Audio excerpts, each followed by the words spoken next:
ప్రభువా, ఇదిగో నాయన నీ కృపలో ప్రభా ఇంతకాలము నాయన క్షేమంగాను సురక్షితంగాను సజీవ లెక్కలో ప్రభా మమ్మల్ని ఉంచినందుకు నీ కొందనాలు స్తోత్రాలు చెల్లించుకుంటూ ఉన్నాను ప్రభా. 2024 సంవత్సరము మొదటి 2 నెలలు ప్రభా నీ కృపలో మమ్మల్ని కాచి కాపాడి మమ్మల్ని మా కుటుంబాలను సంరక్షించిన విధానం బట్టి నీ కొందనాలు చెల్లించుకుంటున్నాం ప్రభువా.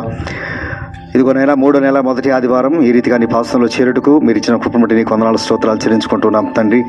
రక్షకుడా విమోచకుడా సజీవుడైన మా దేవా మీ కొందనాలు స్తోత్రాలు. అల్పులు మైగులమైన పాపులను మరొకసారి క్షమించి నీ పరిశుద్ధ రక్తంలోనైనా మమ్మల్ని కడిగి పరిశుద్ధపరచుని ప్రార్థన చేస్తూ ఉన్నాం. పరిశుద్ధ జనముగా ప్రభా నీ పాసందులో ఉండి నేను నామాన్ని కనపరిచే భాగ్యం మా అందరికి దయచేయమని, వాక్యం వినబడుచుండగా తండ్రి వినబల చెవిని గ్రహించే మనసును లోబడి హృదయాన్ని మాకు అందరికి దయచేయమని యేసుని ప్రార్థించి వేడుకుంటున్నాం పరం తండ్రి. ఆమేన్. దేవునికి స్తోత్రం. హల్లెలూయా, హల్లెలూయా. మరి యోహాను సువార్త 4:24 చూసినట్లయితే దేవుడు ఆత్మ కనుక ఆయన ఆరాధించేవారు ఆత్మతోనూ సత్యముతోనూ ఆరాధింపాలని ఎవరితో చెప్తా ఉన్నారు? క్వశ్చన్. మా క్వశ్చన్లు అడుక్కోవడం అలవాడు, క్లాసులో పాట చెప్పే ముందు కదా. నేనైతే అడుగుతా, రాజుగారు అడుగుతారు తెలియదు, కానీ నేనేం చెప్పాను చెప్పమని చెబుతా.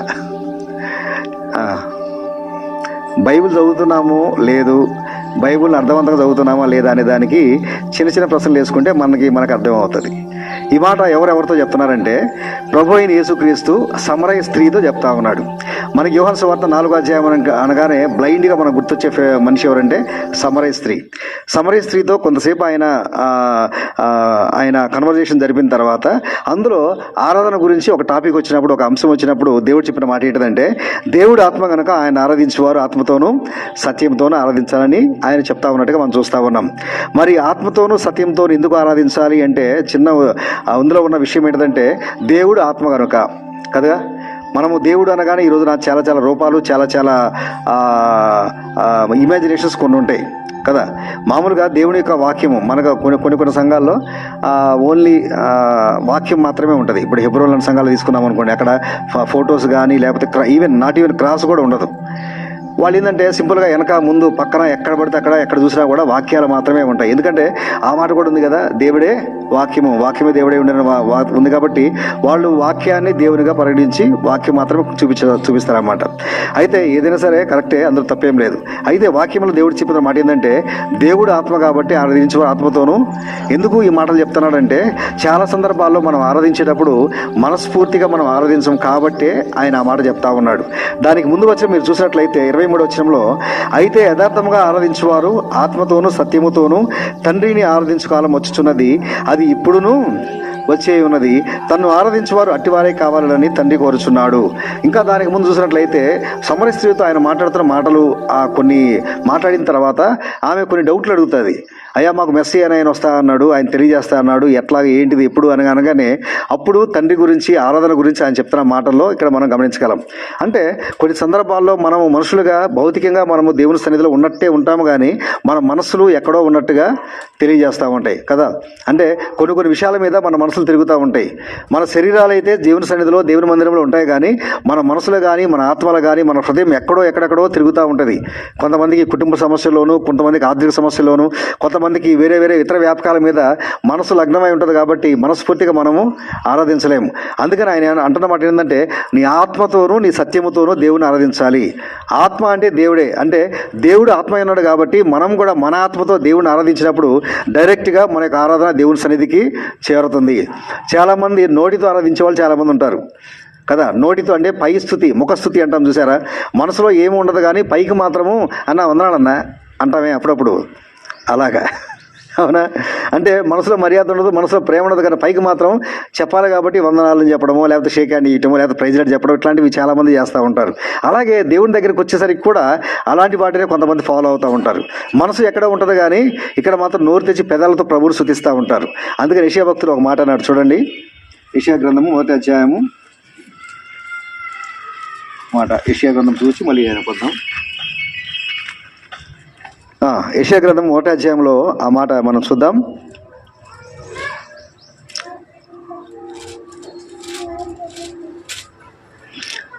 మీ హృదయము నాకు ఆ మాట ఉంటుంది చూడండి.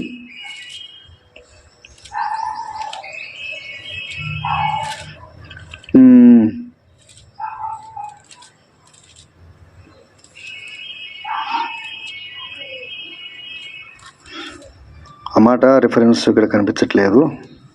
సరే వదిలేయండి.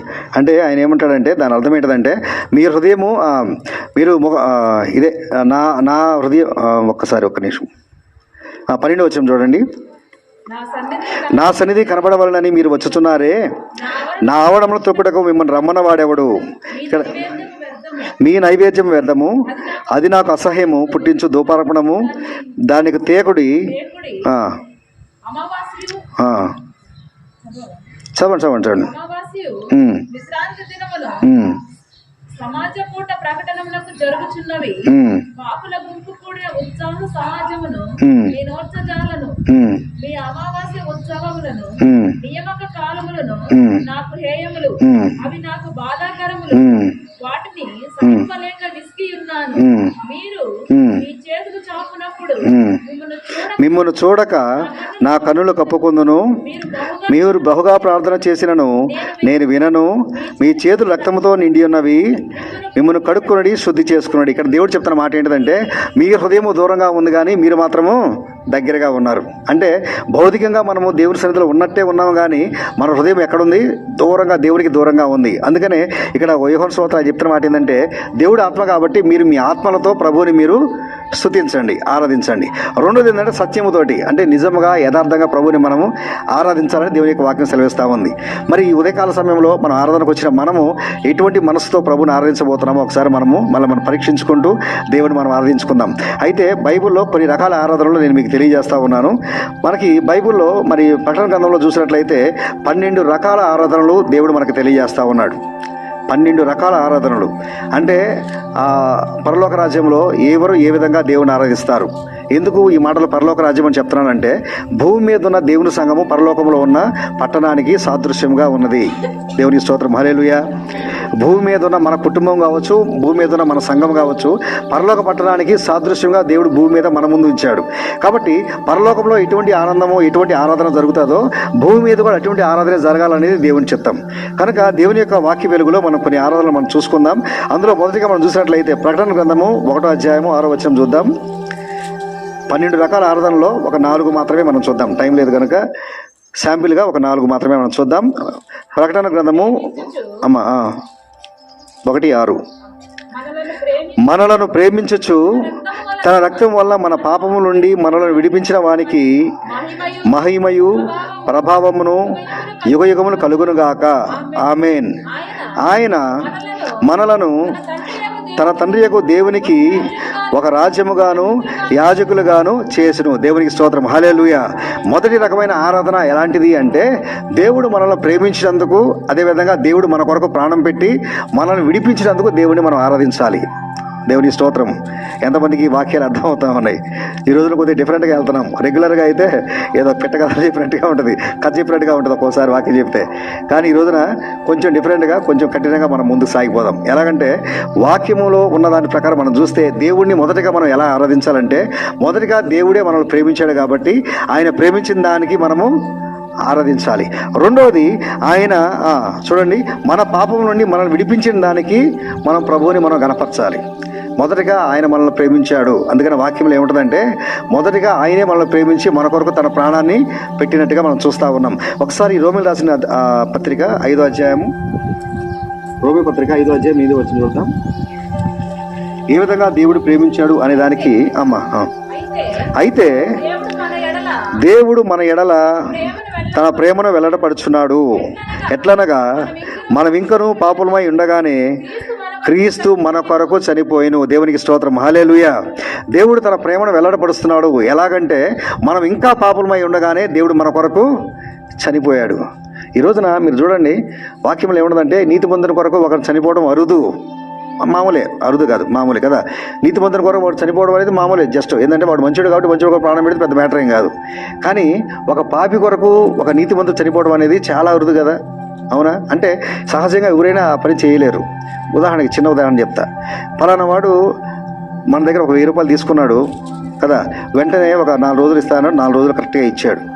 నా ఉద్దేశం, నా యాటిట్యూడ్ అది. ఎవరైనా నా దగ్గర 10 రూపాయలు డబ్బులు తీసుకుని మళ్ళీ ఎమ్మడే ఇచ్చారు అనుకో, మళ్ళీ 2 సార్లు 100 రూపాయలు అడిగితే ఎమ్మడే ఇవ్వాలనిపిస్తుంది.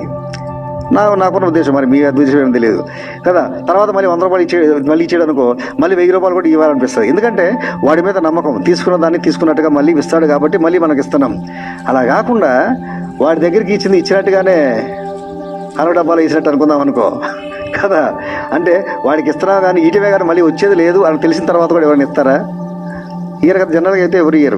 పలానా వాడికి ఇస్తే ఆ డబ్బులు మళ్ళీ రావురా బాబు అని 10 మంది చెప్పుకున్న టైంలో మరి ఎవడన్నా తలకాయ ఉన్నవాడు ఎవడైనా మళ్ళీ ఆ వ్యక్తికి అడిగినప్పుడు మళ్ళీ ఆ వ్యక్తికి సహాయం చేస్తాడంటే సాధారణంగా అయితే ఎవరు చేయరు. కానీ దేవుని యొక్క ఉద్దేశాలు మనం గమనించినప్పుడు మనం ఇంకా పాపలమై ఉండగానే, మనం ఇంకా అనీతిమంతులుగా ఉండగానే దేవుడు మన కొరకు చనిపోయినట్టుగా వాక్యంలో రాయబడి ఉంది. ఇది ఏమని సూచిస్తుంది అంటే దేవుని యొక్క ప్రేమను అది సూచిస్తూ ఉంది కదా. అంతే కదా, నీతిమంతుల కోసం చనిపోవడం ఏముంది, ఎవడైనా చచ్చిపోతాడు. నీతిమంతుల కొరకు చనిపోవడం ఎవరైనా చచ్చిపోతారు, కానీ పాపుల కొరకు చనిపోవడం అనేది చాలా గ్రేట్నెస్ కదా. కాబట్టి దేవుడు తన ప్రేమను మన ఎడల ఏ విధంగా వెల్లడిపరుస్తున్నాడు అంటే ఆయన మన కొరకు చనిపోయేంతగా మనం ప్రేమించాడు కాబట్టి తన ప్రేమను ఆ విధంగా ఆయన మనకు చూపిస్తూ ఉన్నాడు. రెండో విషయం ఏంటంటే అలా చనిపోవడం వల్ల మన పాపం నుంచి మనం విడిపించిన దానికి మనం ప్రభువుని కనపరచాలి. మొదటిగా ఆయన ప్రేమించినందుకు, రెండోది మనల్ని విమోచించినందుకు దేవుని మనము గణపరచవలసిందిగా వాక్యం సెలవిస్తూ ఉంది. ఆ మాట చూడండి, ఆ మహిమయు ప్రభావమును యుగయుగములు కలుగునుగాక.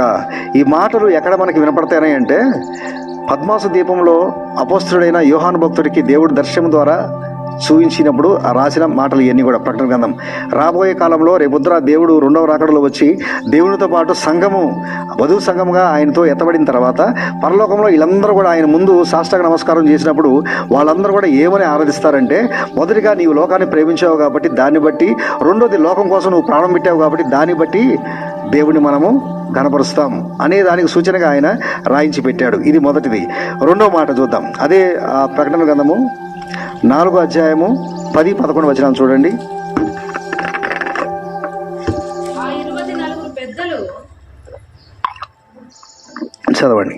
ఆ 24 పెద్దలు సింహాసనమునందు ఆసీనుడై ఉన్న వాని ఎదుట సాగిలపడి యుగ యుగములు జీవించుచున్న వానికి నమస్కారం చేయుచు, ప్రభువా మా దేవా, నీవు సమస్తమును సృష్టించితివి, నీ చిత్తము నుండి అవి నీ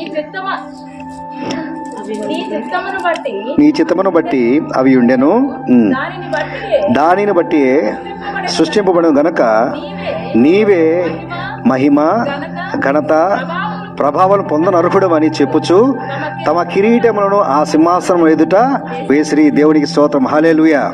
వినాల్సిందిగా మనం చేస్తూ ఉన్నాం. రెండో రకమైన ఆరాధన ఏంటిదంటే పరలోకంలో మొదటిగా దేవదూతలందరూ, కోటాను కోట్ల దేవదూతలందరూ, అదేవిధంగా ఆయన ముందర ఉన్న కోటాను కోట్ల పరిశుద్ధులందరూ కూడా దేవుడి యొక్క ప్రేమను బట్టి, ఆయన చేసిన త్యాగాన్ని బట్టి ప్రభువుని ఆరాధిస్తే, రెండవ రకమైన ఆరాధన ఎలాంటిది అంటే 24 పెద్దలు ఆయన ముందు సాగిలపడి నమస్కారం చేస్తూ ఉన్నారు. దేవునికి స్తోత్రం, హల్లెలూయా. 24 పెద్దలు ఎలా ఉన్నారంటే 24లో 12 మంది ఏమో 12 గోత్రాలకు చెందిన వాళ్ళు. ఇశ్రాయేలు గోత్రాలు 12 కాబట్టి ఆ 12 మంది ఏమో 12 గోత్రాలు చెందిన పెద్దలు. మిగతా 12 మంది ఎవరు అంటే ఈ ఎత్తబడిన సంఘములో నుంచి ముఖ్యమైన 12 మందిని దేవుడు సెలెక్ట్ చేసుకుంటాడు. అంటే అక్కడ 12 మంది ప్లస్ ఇక్కడ ఎత్తబడిన వధువు సంఘంలో నుంచి 12 మంది పెద్దలు దేవుడు ఏర్పాటు చేసుకొని ఈ 24 మందికి పెద్దల యొక్క హోదా దేవుడు వారికి ఇస్తూ ఉంటాడు. ఈ రోజున మన సంఘంలో కూడా సంఘ పెద్దలు ఉన్నారు కదా. సో సంఘ పెద్దలు ఏ విధంగానైతే దేవునికి ప్రతిష్ఠ చేసి దేవుని సేవలో వాడబడుతున్నారో, రేపొద్దున దేవుడి యొక్క ఆ పరలోకంలో కూడా 24 మంది పెద్దలను దేవుడు ఎన్నుకొని వారిని తన పరిచర్యలో కూడా ఆయన వాడుకుంటాడు. అయితే ఈ 24 మంది పెద్దలు ఎలా ఉంటారంటే పరలోకంలో దేవుడు ఎలా ఉన్నాడు అనుకోండి. ఫర్ ఎగ్జాంపుల్ దేవుని సింహాసనం ఎలా ఉందనుకోండి. దేవుని సింహాసనం ఎలా ఉన్నప్పుడు ఇటుపక్క 12 మంది, ఇటుపక్క 12 మంది డైనింగ్ టేబుల్ మీద కూర్చుంటారు వరుసగా.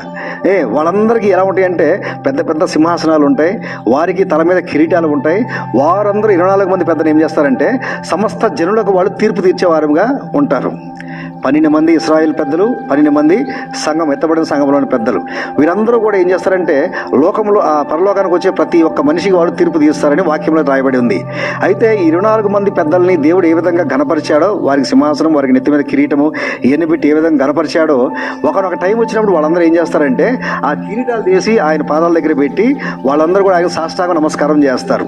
ఏమని చేస్తారు ఇక్కడ చూడండి. మళ్ళీ ఒకసారి 11వ వచనంలో 24 పెద్దలు సింహాసనం ముందు ఆసీనుడై ఉండేవారు వాని ఎదుట సాగిలపడి యుగయుగములో జీవించుచున్న వానికి నమస్కారము చేయొచ్చు. ఆయన ముందర సాగిలపడి ఆయనకు నమస్కారం చేస్తూ ఏమంటున్నారంటే, ప్రభువా మా దేవ, నీవు సమస్తమును సృష్టించిదివి, నీ చిత్తమును బట్టి అవి యుండెను, దానిని బట్టి సృష్టింపబడిన కనుక నీవే మహిమ ఘనతకు ప్రభావములకు అర్హుడివి. అంటే నీవు సృజించిన సమస్త సృష్టిని బట్టి నీకు వందనాలు స్తోత్రాలు అని చెప్పడం. అవునా? భూమి మీద కానీ ఇప్పుడు పరలోకం కానీ పాతాళం కానీ ఇదంతా కూడా ఎవరు ఆధీనంలో ఉందంటే దేవుని యొక్క ఆధీనంలోనే ఉంది. దేవుని యొక్క మనసు లేకుండా, దేవుని యొక్క చిత్తం లేకుండా ఏది తప్పిపోవడానికి అవకాశమే లేదు. కాబట్టి ఈ సృజించిన మొత్తం సృష్టి అంతా కూడా ఎవరికి సాష్టాంగ నమస్కారం చేస్తుందంటే దేవునికి. చూడండి, సంవత్సరానికి ఎన్ని ఋతువులు ఉన్నాయి, ఎన్ని సీజన్స్ ఉన్నాయి సంవత్సరానికి? 3, 4, 6, 5 అంటుంది కదా. సో ప్రధానంగా 3 అనుకుందాం, మనకు వేసేది 3 కదా. ఎండాకాలం, శీతాకాలం, వర్షాకాలం. ఆ మధ్యలో కూడా ఉంటాయి స్ప్రింగ్ అని కదా, వసంత ఋతువు, హేమంత ఋతువు అని తెలుగులో, మన తెలుగు లాంగ్వేజ్ రాదు కదా. కాబట్టి ప్రధానంగా 3 అనుకోండి, వింటరు, సమ్మరు, రైనీ కదా. అంటే ఒక్కొక్క దానికి 4 నెలలు 5 నెలలు అట్లా సీజన్గా డివైడ్ చేస్తాం మనం. మీరు చూడండి, కాలాలు మారే కొంది, రోజులు మారే కొంది ఆటోమేటిక్గా, ఫర్ ఎగ్జాంపుల్ ఇదేంటిది ఆకురాల కాలం అంటారు, ఏదో గ్రీష్మ ఋతువు అంటారు తెలుగులో, ఇంగ్లీష్లో నాకు తెలియదు కదా. అంటే ఆకురాలే కాలం అంటే మార్చి రాగానే, ఫిబ్రవరి రాగానే చెట్టు ఆకులు ఎందుకు రాలుతాయి? ఎవరు చెప్పారు రాలమని? అదేవిధంగా ఇంకొక 10 రోజులు పోతే చిగురు వస్తూ ఉంటుంది కదా, స్ప్రింగ్ అంటాం కదా, వసంత ఋతువు అంటే స్ప్రింగ్ అంటాం. అంటే స్ప్రింగ్ సీజన్లోకి ఎంటర్ కాగానే మళ్ళీ రాలిపోయిన ఆకుల స్థానంలో మళ్ళీ కొత్తగా చిగురు పుడతా ఉండి మళ్ళీ ఒక నెల రోజులు కాగానే చెట్లన్నీ కూడా పచ్చగా కళకళలాడిపోతూ ఉంటాయి. ఎవరు చెప్పారు?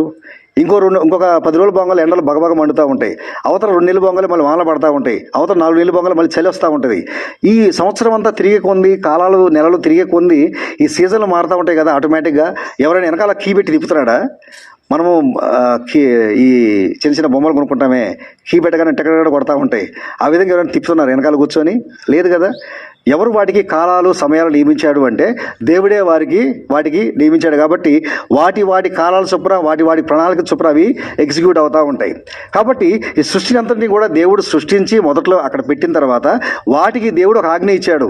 ఈ టైంలో మీరు వానలు పడండి, ఈ టైంలో ఎండ కాయండి, ఈ టైంలో ఆకు రాలండి, ఈ టైంలో మళ్ళీ చిగురు పెట్టండి, ఇలాగ రకరకాల కాలాలు దేవుడు వారికి అమర్చిన తర్వాత ఆ విధంగానే ఆయన చెప్పిన ప్రకారమే అవి ఆ టైం వచ్చినప్పుడు ఆటోమేటిక్గా అవి జరుగుతూ ఉంటాయి కదా. ఒక ఆయన చెప్పిన మాట ఏంటంటే, సృష్టిలో ప్రతీది కూడా దేవుని మాట ఉంటుంది, ఒకడు తప్ప, ఎవడాడు? మనిషి తప్ప కదా. సృష్టిలో దేవుడు క్రియేట్ చేసిన ప్రతి క్రియేషన్లో అన్నీ కూడా దేవుడి మాట వింటాయి, పొల్లు పోకుండా వింటాయి, చచ్చినట్టు వింటాయి. కానీ ఒకడు మాత్రం వినడు. వాడు ఎవడంటే మనిషి మాత్రమే. ఆయన ఎంతో ప్రేమతోటి, ఎంతో ఇష్టంతోటి, తనలాగా తన పోలిక చొప్పున తన రూపంలో చేసుకున్న మనిషి మాత్రము ఆయన మాట వినడు. కానీ చెట్లు, పొట్లు, కుక్కలు, కోళ్ళు ప్రతీది కూడా ఆయన మాట వింటాయి. ఆయన మాట విని వాటి ప్రకారం అవి జీవిస్తూ ఉంటాయి కదా. కాబట్టి ఇక్కడ ఆయన ఏమంటాడంటే, నీవు సమస్తము సృష్టించితివి, నీ చిత్తమును బట్టి అవి ఉండెను, దానిని బట్టియే సృష్టింపబడను, కాబట్టి నీకే స్తోత్రములు, వందనాలు. దేవునికి స్తోత్రం. ఈరోజు నా దేవుడు ఎప్పుడైనా మనల్ని పుట్టించినందుకు దేవునికి వందనాలు చెప్పామా మనం? పిల్లలు ఒకళ్ళు సీదుకున్నారు, ఒకళ్ళు తుడుచుకున్నారు, ఒకళ్ళేమో ఏదో చేస్తున్నారు. ఎప్పుడైనా దేవుడు మనల్ని పుట్టించినందుకు ప్రభుకు మనం వందనాలు చెప్పామా? పోనీ ఇంతకాలం బాగా కాపాడావు కదా. ఇదేంటిది ఈరోజు మార్చి 3వ తారీఖు కదా, నిన్న మార్చి 2వ తారీఖు లేకపోతే మార్చి 3వ తారీఖు 10 గంటల వరకు మనం క్షేమంగా ఉన్నామంటే దేవుని కృపయాన్ని ఎప్పుడైనా మనం అనుకున్నామా? రాత్రి కూడా ఉదయం వెలుగు చూడకుండా చచ్చిపోవడం చాలామంది ఉన్నారు. రాత్రి కూడా నిద్రలో, రాత్రి కూడా ఎస్టర్డే. ఎందుకనంటే నడుస్తూ ఉంటాము, పోతూ ఉంటాము, మాట్లాడుతూ ఉంటాము, టప్పున ఆగిపోతుంది గుండె, ఇది బుడగ బేలిపోతూ ఉంటుంది. టపటపట ఎక్కడో అక్కడ పెట్రోల్ రాలిపోతూ ఉన్నారు. ఇదంతా ఎందుకు జరుగుతుంది? బట్ మనం మాత్రం ఎందుకు ఉన్నామంటే దేవుని కృపను బట్టి. ప్రభా, ఇంతకాలం మనం కాచి కాపాడావు కదా, ఇంతవరకు మమ్మల్ని సంరక్షించావు కదా, నీకు వందనాలు అని చెప్పేసి ప్రతిరోజు ఉదయాన్నే మనం చెప్పుకోగలిగితే అంతకంటే ధన్యత ఇంకోటి ఉండదు. ఎందుకంటే మన ఆయుష్ ఒకరోజు దేవుడు పొడిగించాడు. ఈ రోజున 40 మంది ఉన్నాము, రేపు పొద్దున 40 మంది ఉంటామో 30 మంది ఉంటామో తెలియదు కదా. అది దేవుని చిత్తమే, దేవుని కృపే అనుకోవాలి. కాబట్టి దేవుడు సృష్టించిన దానికి మనం ప్రభుకు వందనాలు చెప్పుకోవాలి. ఎందుకంటే ఆయన మాత్రమే మహిమకు, ఘనతకు, ప్రభావమునకు అర్హుడని వాక్యం చెప్తా ఉంది. ఈ లోకంలో దేవుడు మనకిచ్చిన అవసరాలను బట్టి, లేకపోతే మనకున్న కష్టాలను బట్టి ఎవరైనా మనం హెల్ప్ చేయగానే ఇమీడియట్గా వాళ్ళని పొగుడుతాం. ఇందా చెప్పాను కదా, ఎవడన్నా ఎమర్జెన్సీలో వచ్చి అన్న 1000 రూపాయలు కావాలని అర్జెంటుగా అయ్యంటే 1000 రూపాయలకి ఇంకో 500 కూడా కలిపి తీసుకురా, అర్జెంటుగా ఏమైనా అవసరం ఉంటే వాడుకోను అనుకో, వాడు ఎంత వస్తే తెలుసా, అన్నా నువ్వు దేవుడు అన్నా అంటాడు. అంటే అడగగానే ఇచ్చావు కదా, అడగగానే ఇచ్చావు కాబట్టి నా అవసరాలు తిన్నాయి కాబట్టి నీవు దేవుడు అన్నా అని చెప్పేసి పొగుడతాడు. తర్వాత డబ్బులు ఇస్తాడు, తర్వాత సంగతి కదా. మరొక మనిషికి మనం సహాయం, ఒక మనిషి మనకు సహాయం చేయగానే మనిషిని దేవుడితో మనం పోల్చినప్పుడు దేవుడే మనకు సహాయం చేస్తూ ఉన్నప్పుడు మనం ఎంతగా దేవుడికి రుణపడి ఉండాలో మనం ఆలోచించుకోవాలి. అవునా? కాబట్టి మొదటిగా దేవుడి ప్రేమను బట్టి, దేవుడు చేసిన త్యాగాన్ని బట్టి, రెండవదిగా దేవుడు సృష్టించాడు కాబట్టి ఈ సృష్టిని అంతటిని బట్టి ప్రభువుని మనము ఘనపరచాలని వాక్యం సెలవిస్తూ ఉంది. మూడో మాట మనం చదువుకుందాం. అదే రెవల్యూషన్స్ ప్రకటన గ్రంథం 6వ అధ్యాయము 10వ వచనం. నాదా సత్యస్వరూపి పరిశుద్ధుడా, ఎందాక తీర్పు తీర్చకయు మా రక్తము నిమిత్తము భూనివాసులకు ప్రతిదండన చేయకయు ఉందువని బిగ్గరగా కేకలు వేసిరి. నెక్స్ట్, తెల్లని వస్త్రము వారిలో ప్రతివానికి ఇయ్యబడెను, మరియు వారి వలనే చంపబడవోరు వారి సహదాసుల యొక్కయు సహోదరుల యొక్కయు లెక్క పూర్తిగా వరకు ఇంకా కొంచెపు కాలము విశ్రమింపవలనని వారితో చెప్పబడెను. దేవునికి స్తోత్రం, హల్లెలూయా. మూడవ రకమైన ఆరాధన ఎలా ఉంటుందంటే, పరలోకంలో దేవుని కొరకు, ప్రభువు కొరకు సువార్త నిమిత్తము హింసించబడి చంపబడిన వాళ్ళు దేవుని సన్నిధిలో ఉండి దేవునికి ప్రార్థన చేస్తూ ఉంటారు. దేవునికి స్తోత్రం, హల్లెలూయా. మొదటి బ్యాచ్ ఏమో ఏ విధంగా దేవుని ప్రేమను బట్టి, త్యాగాన్ని బట్టి ఆరాధిస్తే, రెండవ బ్యాచ్ ఏమో దేవుని యొక్క సృష్టిని బట్టి ఆరాధిస్తూ ఉంటారు. మూడవ రకం ఎలా ఉంటుందంటే, వీళ్ళు దేవుని కొరకు, దేవుని యొక్క సువార్త కొరకు హింసించబడి చంపబడిన వాళ్ళందరూ పరలోకంలో ఆయన సముఖంలో ఉంటారు. వాళ్ళందరూ ఏమని ప్రార్థన చేస్తారంటే, నాదా సత్యస్వరూపి పరిశుద్ధుడా, ఎందాక తీర్పు తీర్చకయు మా రక్తం నిమిత్తము భూనిస్వాలకు ప్రదండం చేయకయు ఉంటావు. How long will you wait? Simple. Bhushan గారు, ప్రైజ్ లార్డ్ కదా. ఎన్నాళ్ళు నువ్వు తీర్పు తీర్చుకుని ఉంటావు? దాదాపు యేసు ప్రభు చనిపోయి 2024, యేసు పుట్టి 2024 అయింది. సో క్రీస్తు శకం 33వ సంవత్సరంలో ఆయన చనిపోతే, అంటే ఆయన పుట్టిన తర్వాత 33.5 ఏళ్ళకి చనిపోతే, 33.5 ఏళ్ల తర్వాత నుంచి 2024 వరకు ఈ దాదాపు 2000 సంవత్సరాలు ఈ కాలంలో ఎంతమంది చచ్చిపోయి ఉంటారో తెలుసా? కొన్ని లక్షల మంది దేవుని సేవకులు దేవుని కొరకు ప్రాణం పెట్టారు. మనకు తెలిసింది ఇంతే. కొన్ని లక్షల మంది దేవుని కొరకు హింసించబడ్డారు. నిన్నగాక మొన్న ఒక సంవత్సరం కిందట మణిపూర్లో క్రైస్తవులందరినీ కూడా హింసిస్తూ ఉంటే అది మనకి హింసలాగే కనపడింది, కానీ అఫీషియల్గా దాదాపు 10 లక్షల మంది పైన చచ్చిపోయారు. అఫీషియల్గా వారు చెప్పింది ఏంటంటే 1 లక్ష మందో లేకపోతే కొన్ని వేల మందో హింసించబడ్డారు, ఇబ్బంది పడ్డారు, కొన్ని వందల మంది చంపారు అని తెలియబడింది. కానీ దాదాపు కొన్ని లక్షల మందిని అనఫిషియల్గా చంపినట్టుగా వార్తలు ఉన్నాయి, రికార్డ్స్ ఉన్నాయి అనఫిషియల్గా. మరి ఇన్ని లక్షల మంది చనిపోతూ ఉన్నారు కదా. వీళ్ళు చనిపోయిన వాళ్ళు ప్రతి ఒక్కరు కూడా దేవుని సముఖంలో చేరిన తర్వాత వాళ్ళు చేసే ప్రార్థన ఏంటిదంటే, ఎందాక నువ్వు కాముగా ఉంటావు. ఆ వాక్యంలో అదే ఉంది, నేను చెప్పడం కాదు. చూడండి 11వ వచనంలో, 10వ వచనంలో, మా రక్తము నిమిత్తము భూనివాసులకు ప్రతిదండం చేయకయు ఉందువని బిగ్గరగా కేకలు వేసి, వాళ్ళు బిగ్గరగా కేకలు వేస్తూ ఉన్నారు. మా రక్తము నిమిత్తము ఎందాక నువ్వు సైలెంట్గా ఉంటావు, ఎందాక నువ్వు ప్రతిదండం చేయకుండా ఉంటావు అని వాళ్ళు కేకలు వేస్తూ ఉంటే, అప్పుడు దేవుడు చెప్పిన మాట ఏంటిదంటే, వారిలాగే చంపబడబోయే వారి కోసము మీరు కొన్నాళ్ళు వెయిట్ చేయండి. అంటే కింద ఇంకొక చాలామంది ఉన్నారు పైకి వచ్చేవాళ్ళు. వాళ్ళు కూడా మీలాగే దేవుని కొరకు హింసించబడాలి, దేవుని కొరకు చంపబడాలి. కాబట్టి వాళ్ళు కూడా కంప్లీట్గా పైకి వచ్చే వరకు మీరు కూడా కొంతకాలము వెయిట్ చేయండి అని దేవుడు వారితో చెప్తున్నమాట. ఈరోజు నా దేవుని కొరకు, సువార్త కొరకు హింసించబడటం అంటే అది ధన్యతగా ఎంచుకోమని వాక్యంలో ఉంది కదా. ఆ మాట ఉంది కదా, ఏది? నీతి నిమిత్తము హింసించబడేవారు ధన్యులు, పరలోక రాజ్యము వారి. దేవునికి స్తోత్రం. ఏంటిది ఆ నీతి అంటే? దేవుడే నీతి. ఈ రోజున ఇంతకుముందు మనం ఒకసారి గృహపూడికలో మనం చెప్పుకున్నాం కదా, లేవీలకు దేవుడు 12 మందికి 12 గోత్రాలు 12 స్వాస్యాలు ఇచ్చిన తర్వాత, 12 11 మందికి ఇచ్చిన తర్వాత, లేవీల దగ్గరికి రాగానే దేవుడు చెప్పిన మాట ఏంటంటే, మీకు ప్రత్యేకంగా స్వాస్థ్యం అంటూ ఏముండదో, నేనే మీ స్వాస్థ్యం అంటాడు. దేవుడే వారి స్వాస్థ్యం. ఎందుకంటే ఆ యొక్క పరిచర్య చేయడానికి, ఆ ధర్మం నిర్వహించడానికి దేవుడు వారిని సపరేట్గా ఎన్నుకున్నాడు కాబట్టి దేవుడే వారి స్వాస్థ్యం అని దేవుడు చెప్పాడు. ఈ రోజున కూడా దేవుడు చెప్తున్న మాట ఏంటంటే, నేనే మీ స్వాస్థ్యం, నేనే చూసుకుంటా, ఒకటే మాట. అందుకని ఆ మాట అన్నాడన్నమాట, నీతి నిమిత్తం హింసించబడేవారు ధన్యుడు. దేవుని కొరకు పరిచర్య చేయడం మంచిదే. ఒకవేళ దేవుని కొరకు హింసించబడటము, దేవుని కొరకు చంపబడటం కూడా అవకాశం ఉంటే దాన్ని హ్యాపీగా సంతోషంగా స్వీకరించే వాళ్ళు చాలామంది ఉన్నారు. చాలామంది ఏమని అడుగుంటారంటే, మీ యేసు ప్రభు చంపబడ్డాడు మంచిదే, మరి మీ వాళ్ళకే ముద్రేదా, మీ వాళ్ళకేం బుద్ధి లేదా? లోకంలో అనేక శ్రమలు వస్తున్నాయి కదా, అనేక మంది చర్చిలు కాల్చుతున్నారు కదా, అనేక మంది సేవకుల్ని చంపుతున్నారు, హింసిస్తున్నారు కదా, ఇంకా ఎందుకయ్యా మీరు పట్టుకొని తిరుగుతారు అని చాలామంది అడుగుతున్నారు. చాలామంది ఒక పక్క చర్చిలు కాలుస్తున్నారు, తగలబెడుతున్నారు. మణిపూర్లో చూస్తే కొన్ని వందల మంది సేవకులను చంపారు, కొన్ని వేల మంది క్రిస్టియన్స్ని చంపారు. ఒక ఆయన అయితే నరికేస్తే ఈ రెండు విడిపోయినాయి. అంతేనా రాజు? పోయినసారి మనం చూసాం కదా ఫోటో. ఇట్లా కత్తి పెట్టి నరికేస్తే ఇక్కడ వెళ్తే ఈ లోపలికి వెళ్ళిపోయింది, కత్తి ఎడదాకా వెళ్ళిపోయింది. ఇట్లా వెళ్ళిపోయింది అన్నమాట. ఈ పార్ట్ రెండు విడిపోయినాయి ఇట్లాగా. ఆయన చచ్చిపోయినట్టున్నాడు తర్వాత. అంటే ఎందుకు ఇంతలాగా హింసించడం కూడా ఎందుకు మళ్ళీ మీరు ఇంకా బైబిల్ పట్టుకొని తిరుగుతారు అంటే, దేవుని కొరకు హింసించబడటం అనేది అది మా ధన్యత అని చెప్పుకోవడమే. నీతి కొరకు హింసించబడేవారు ధన్యులు. రేపొద్దున చచ్చిపోతే వాళ్ళు ఎక్కడికి వెళ్తారంటే సీదా పరలోకానికి వెళ్తారు. వాక్యంలో ఉంది. కాబట్టి ఈ పరలోకం వెళ్ళిన వాళ్ళు దేవుని కొరకు దేవుని సన్నిధిలో మొరపెట్టేది ఏంటిదంటే, ఎందాక నువ్వు కాముగా ఉంటావు, ఎందాక నువ్వు సైలెంట్గా ఉంటావు, ఎందాక నువ్వు వాళ్ళని తీర్పు తీర్చకుండా ఉంటావు అని దేవుడిని అడిగితే ఆయన చెప్పిన మాట ఏంటిదంటే, మీలాగా వచ్చేవాళ్ళు చాలామంది ఉన్నారు కాబట్టి వాళ్ళ కోసం మీరు ఎదురు చూడండి అని దేవుడు చెప్తున్నమాట. ఇది మూడో రకమైన ఆరాధన. నాలుగోది మనం చూద్దాం. 19వ అధ్యాయము, ప్రకటన 19వ అధ్యాయము 1-4 ఒకటో వచనం చూడండి.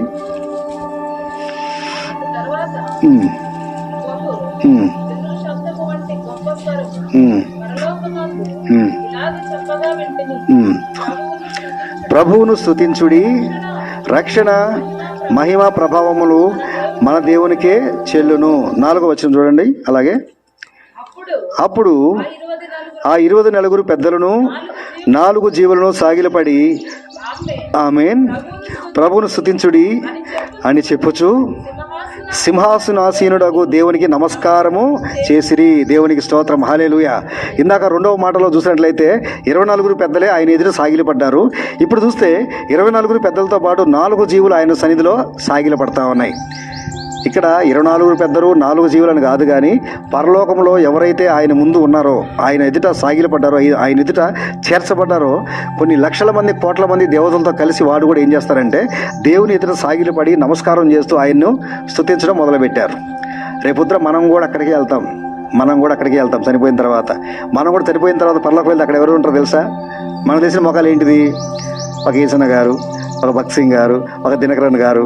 ఈ సందులో ఎవరైనా మనకు పరిశుద్ధులు ఎవరైనా మన ముందు వెళ్ళిపోయారనుకో, ఒకవేళ వాళ్ళు కూడా ఉంటే అక్కడ మన కోసం వెయిట్ చేస్తూ ఉంటారు. అప్పుడు వెళ్ళగానే ఏం చేసుకోవాలి తెలుసా? చెప్పాలి. ఒకసారి ఊహించుకోండి, 11 రోజులు మనం ఎంటర్ అయ్యామనుకో, వాళ్ళందరూ ఎదురు చూస్తూ ఉంటే తమ్ముడు రా అనగానే పరిగెత్తుకుంటూ వీళ్ళు వాడేసుకొని అప్పుడు దేవుడిని అందరం కలిసి స్తుతిస్తూ ఉంటాం. ఇక్కడ 40 మంది కూర్చొని మైకు లేకుండా ఏమి లేకుండా చప్పట్లు కొట్టుకోవడం కాదు, కానీ అక్కడికి వెళితే కోటాను కోట్ల దేవతలతోటి, కోటాను కోట్ల పరిశుద్ధులతోటి కలిసి స్తుతించడం ఎంత గ్రేట్గా ఉంటుందో ఒకసారి ఆలోచించుకోండి. పరలోకం అంటే అది. మొదట్లో చెప్పాను కదా, పరలోక రాజ్యానికి నమూనా ఏంటిదంటే మన సంఘమే. దేవుని స్తోత్రం, హల్లెలూయా. పరలోక రాజ్యంలో రేపొద్దున అక్కడికి వెళ్ళి ఆరాధించడానికి ముందు ఇక్కడ ఉండి దేవుని మనసుతోనూ ఆత్మతోనూ సత్యంతోనూ మనము ఆరాధించడం నేర్చుకోవాలి కదా. కాబట్టి మైకులున్నా లేకపోయినా, మ్యూజిక్ ఉన్నా లేకపోయినా, ఏమున్నా లేకపోయినా, మన మనసు మన హృదయంతో మన సత్యంతో దేవుని మనం ఎప్పుడైతే గణపరుస్తామో అప్పుడు ఆ ఆరాధన దేవుని దగ్గరికి సీదా చేర్చబడుతుంది. కాబట్టి ఇప్పుడు చదువుకున్న ఈ 4 మాటల్లో మనం గుర్తుపెట్టుకోవాల్సింది ఏంటిదంటే, ఒకటి, దేవుని యొక్క ప్రేమను బట్టి దేవుడు మన కొరకు చేసిన త్యాగాన్ని బట్టి మనము ప్రభువుని స్తుతించుకుంటాం. రెండవది, దేవుడు చేసిన సృష్టిని బట్టి, సృష్టి అంతా కూడా దేవుని కొరకు సాగిలపడుతుంది కదా. మనం కూడా సృష్టిలో భాగం కాబట్టి సృష్టిని చేసినందుకు ఆయనకి మనము వందనాలు చెప్తాం. మరి మూడో మాట ఏంటిదంటే, చెప్పాం కదా, జస్టిఫై, న్యాయం తీర్చడం. ఒకవేళ మనం ప్రభువుని మనం వేడుకుంటే దేవుడు మనకు చెప్పేది ఏంటంటే, మనం కూడా దేవుని దగ్గరికి వెళ్ళే వరకు వాళ్ళు మన కోసం అక్కడ వెయిట్ చేస్తూ ఉంటారు. వెళ్ళిన తర్వాత దేవుడు మనకి ఏమిస్తాడంటే, మనందరికీ కూడా తెల్లటి వస్త్రాలు దేవుడు ఇస్తాడు. White and white. ఇక్కడ వేసుకోవడం కాదు, అక్కడ వేసుకోవాలి. అది నేర్చుకుందాం కదా. వైట్ అండ్ వైట్ దేవుడు మనకిచ్చి ప్రతి ఒక్కరూ కూడా ఆయన సందులో సాగిలపడి ఆయనకు నమస్కారం చేయడం అనేది మనం నేర్చుకుంటాం. 4వ మాట ఏంటిదంటే, 24 పెద్దలు 4 జీవులు, వారితో కలిసి కూడా ప్రభువుని మనం స్తుతించుకుంటూ కనపరచుకుంటూ మనం ముందుకెళ్తాం. కాబట్టి మరి పరలోక రాజ్యానికి నమూనాగా ఉన్న సంఘంలో, అంటే మన మధ్య ప్రభు ఎలా ఉన్నాడో, ప్రభుని ఎలా కనపరుచుకోవాలో మనం ప్రార్థన చేసుకొని స్తుతించుకుంటూ మనం ముందుకు సాగిపోదాం. కళ్ళు మూసుకుంటే మనం ఆరాధనతో మనం ముందుకెళ్దాం. నీ ప్రజల నెమ్మదికై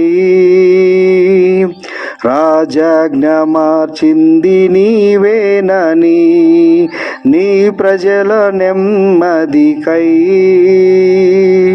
రాజాజ్ఞ మార్చింది నీవేనని అహమును అణచి అధికారులను అదముల చేసిన నీకు అహమును అణచి అధికారులను అదముల చేసిన నీకు అసాధ్యమైనది ఏమున్నది అసాధ్యమైనది ఏమున్నది అసాధ్యమైనది ఏమున్నది అసాధ్యమైనది ఏమున్నది యోధా స్తుతి గోత్రపు సింహమా యేసయ్యా నా ఆత్మీయ ప్రగతి నీ స్వాధీనమా